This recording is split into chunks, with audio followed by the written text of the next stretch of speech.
बिस्मिल्लाहिर्रहमानिर्रहीम। अस्सलाम वालेकुम। कैसे हैं आप सब? उम्मीद करती हूँ कि आप सब खैरियत से होंगे। आज मैंने बनाई है चिकन रेशा कबाब की रेसिपी। बहुत ही सिंपल और बहुत ही आसान है और बहुत ही मज़ेदार ये बन के तैयार हुए थे। ये देखें जी, बहुत ही इजी है इसको बनाना। और देखते हैं कि इसके लिए हमें किन किन चीज़ों की ज़रूरत है। और ये देखें, मैंने लिया है तकरीबन आधा किलो चिकन है, बोनलेस, और चने की दाल ली है, और एक मीडियम साइज़ का प्याज लिया है। और एक प्रेशर कुकर में मैं ये चिकन ऐड कर दूँगी। अच्छे से वॉश कर लिया था और इसकी बोन्स वगैरह चेक कर ली थी। बिल्कुल फ्रेश है और मज़ेदार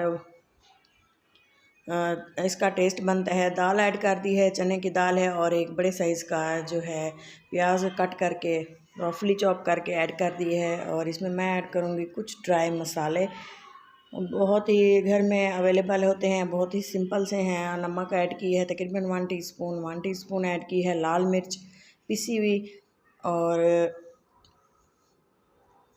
ये थोड़ी सी साबित एक दाना बचा हुआ था वो भी मैंने ऐड कर दिया। और काली मिर्चें ऐड की हैं तकरीबन हाफ़ टेबल स्पून, हल्दी ऐड की है, और ये है काला भुना हुआ ज़ीरा तकरीबन हाफ़ टेबल स्पून, ये भी ऐड कर दिया है क्योंकि इससे जो है चिकन की स्मेल ख़त्म होती है। और ये है आमचूर पाउडर, अगर आप लोगों के पास अवेलेबल हो तो लाजमी ऐड करें। और ये है बड़ी 2 इलायचियाँ, इससे जो है चिकन की स्मेल ख़त्म होती है और बहुत ही अच्छा सा फ्लेवर लेके आती हैं। सब्ज़ मिर्चें हैं, इस तरह से इनको कट लगा के ऐड कर देना है। चिकन कबाब के जो है फ्लेवर्स को मज़ीद इन्हेंस कर देगी।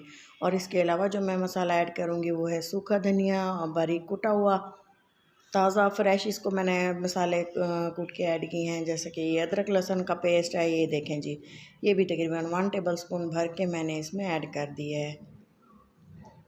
इसमें मैं तकरीबन 1.5 कप पानी ऐड करूँगी। दाल भी हमारी सोक की हुई थी, भिगो के रखी थी, वो भी तकरीबन 1 कप के बराबर थी। और चिकन जो था हाफ़ केजी था, इसलिए मैं इसमें 1.5 कप पानी ऐड कर रही हूँ। इससे जो है इसकी ये सही क्वांटिटी है पानी ऐड करने की। और हम इसको लिड लगा देंगे, प्रेशर कुकर की जो है ढक्कन बंद कर देंगे। अच्छे से मसालों को मिक्स कर दिए है, और ये देखें बंद कर दिए है ढक्कन को। और मैं इसको तकरीबन मीडियम टू हाई फ्लेम पे 10 मिनट के लिए इसको पकाऊंगी। ये देखें, इस तरह से फ्लेम था और मैंने इसको तकरीबन 10 मिनट के लिए कुक किया था। और ये देखें, इस तरह से बॉयल आने के बाद इस तरह से पानी अच्छे से खुश्क हो गया था। और ये देखें, दाल भी अच्छे से गल चुकी है। ये देखें, बिल्कुल भी इसमें पानी नहीं है। अभी फ्लेम मैंने बंद नहीं की, मीडियम फ्लेम पे ये अभी भी मैंने रखा हुआ है। और ये जो बड़ी इलायची थी वो मैंने रिमूव कर दी है। और ये देखें, क्योंकि यहाँ तक कि जब तक कि मैं ये मिर्चें वगैरह रिमूव करती हूँ, पानी भी थोड़ा सा जो इसमें मॉइस्चर था वो भी खुश्क हो जाएगा। और मैं एक मैशर की मदद से इसको मैश कर लूँगी। आपके पास अगर कांटे के साथ, चम्मच के साथ, आप किसी भी चीज़ के साथ जिससे आपको आसानी महसूस हो, इससे आप इसको मैश कर सकते हैं इस तरह से अच्छे से। मैंने फिर इस चम्मच से जो है इस तरह से इसको मैश कर दिया था और बहुत ही अच्छे से फ़ाइन सा इसका बैटर बना लिया था। मैं इसको एक बाउल में शिफ्ट कर दूंगी और बाकी के इसमें जो हरे मसाले मैंने ऐड करने हैं वो भी मैं आपको डिटेल से बताऊंगी। ये देखें, कितना फ़ाइन सा इसका पेस्ट बन गया है और रेशे भी कितने अच्छे से बन चुके हैं। ये देखें, अब मैं इसमें ऐड करूँगी कुछ ड्राई मसाले। थोड़ी देर के लिए मैंने इसे फ्रिज में रख दिया था बैटर को, जब तक कि मैंने ये हरे मसाले रेडी किए हैं। सब्ज़ मिर्चें ऐड की हैं, एक दिन मैंने साइज़ का प्याज, और ये है पुदीना तकरीबन 1 मुट्ठी, 1 प्याली। और इसके अलावा जो है हरा धनिया, और 2 अंडे मैं इसमें ऐड कर रही हूँ। इस तरह से हम अंडों को क्रैक कर लेंगे। ये देखें, फ्रेश अंडे हैं और इसे प्याली में इसलिए ऐड कर रही हूँ कि अच्छे होते हैं, कभी ख़राब भी होते हैं तो पता चल जाता है कि चेक कर लेंगे कि सही हैं या ख़राब हैं। इस तरह से हम इसको बाउल में ऐड कर देंगे। ये देखें, अच्छी तरह से ये देखें, मैंने ऐड किया है सूखा धनिया और थोड़ा सा चाट मसाला। इससे जो है फ्लेवर बहुत ही मज़ेदार आता है। थोड़ी सी हल्की सी अजवाइन मैंने ऐड की है, कुछ दाने, और अच्छे से हाथों की मदद से हमने इसको मिक्स कर लेना है। ये देखें जी, इस तरह से एग जो है कबाब में बाइंडिंग का काम करता है, इससे जो है कबाब टूटते नहीं हैं। और ये देखें मैंने अच्छे से इसको गूंद लिया है, जिस तरह से हम आटा गूंदते हैं, बिल्कुल सॉफ्ट सी डो बना ली है।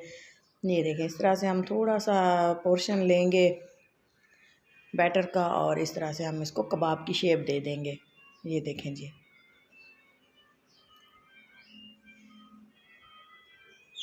आप साइज़ अपनी मर्ज़ी के अकॉर्डिंग रखें, बड़ा है या छोटा है या दरमियाने साइज़ का, जैसा भी।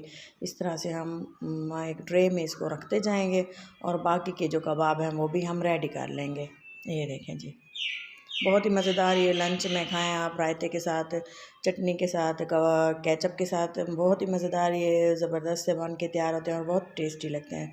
ये देखिए इस तरह से मैंने तमाम जो कबाब हैं वो रेडी कर लिए हैं। हाफ़ मैं अभी फ्राई कर रही हूँ और हाफ़ मैं स्टोर करके रखूँगी।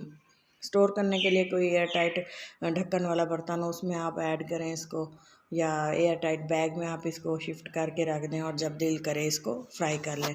ये देखें जी, मैंने ऑयल गर्म होने के लिए छोड़ दिया था, थोड़ी देर उसको गर्म होने दिया और मैंने जो है कबाब इसमें फ़्राई करना स्टार्ट कर दिए हैं। ये मैं इसको शैलो फ्राई करूँगी, डीप फ्राई नहीं करना। अगर आप इसको अंडे के बैटर में डिप करके फ़्राई करना चाहें तो आपकी मर्ज़ी है, लेकिन मैं इसको थोड़े से ऑयल में इसी तरह से लो फ्लेम पे रख दूँगी और काफ़ी देर बाद ये पकते रहेंगे। मैं इसमें मज़ीद अंडा ऐड नहीं कर रही क्योंकि मैंने इसमें काफ़ी 2 अंडे ऐड किए हुए हैं। ये देखें इस तरह से हम इनको मीडियम फ्लेम पे, मीडियम टू लो फ्लेम पे इसको 3 से 4 मिनट के लिए हिलाना भी नहीं है और इस तरह से छोड़ देना है, क्योंकि अगर हम इसको हिलाएंगे तो ये टूटना स्टार्ट हो जाएंगे। सॉफ्ट और जूसी से कबाब बनाने के लिए थोड़ा सा बैटर नरम रखना पड़ता है। ये देखें जी, इस तरह से अब वो मैंने चेक कर लिए है, आप भी चेक कर लीजिएगा कि जब इसकी थोड़ी सी इसमें कबाब में जान आना शुरू हो जाए तब इसमें जो है आप इसको इसकी साइड चेंज करें। ये देखें तमाम जो है मैं इस तरह से साइड चेंज कर दूँगी। ये देखें इस तरह से हेल्प की मदद से इस तरह से जो है पकाना इसको थोड़ा सा मुश्किल होता है, लेकिन ये कबाब जो हैं बहुत मज़ेदार और जूसी बन के तैयार होते हैं। बच्चे बड़े और जो हैं सबको ये बहुत पसंद आते हैं और मैंने भी जब घर में ये बनाए, मैं तो अक्सर बनाती हूँ, लेकिन सबको बहुत पसंद आए थे और बहुत लाइक किया था। और ये देखें इस तरह से इसको पैन को हिलाते हुए हमने इसको थोड़ी देर पकाना है मज़ीद, ताकि अच्छे से पक जाए। वैसे तो तमाम चीज़ें पहले से कुक थी, लेकिन मज़ीद भी इसको अच्छे से पकाना बहुत ज़रूरी होता है अच्छे से फ्लेवर के लिए। झाग जो ये बन रही है, ये जो हम इसमें अंडा ऐड करते हैं उसी की वजह से है। जब अच्छे से अंडा वगैरह अंदर से पक जाता है, क्योंकि इसमें हमने कच्चा अंडा ऐड किया हुआ है, तो उसके लिए हमें इसे काफ़ी देर पकाना ज़रूरी होता है। ये देखिए मैंने एक प्लेट में टिश्यू पेपर रखा है और थोड़ा सा जो है मैंने इसको निकाल लिया है, पैन से मैंने इसको निकाल लिया और मैं ये आपको डिश आउट करके दिखाती हूँ। अगर आपको मेरी ये रेसिपी थोड़ी सी भी अच्छी लग रही हो तो ज़रूर लाइक दीजिएगा और मेरे चैनल को सब्सक्राइब कीजिएगा। और ये देखें जी, मज़ेदार से कबाब जो हैं वो रेडी हैं। मैं ये डिश आउट कर रही हूँ और ये देखें,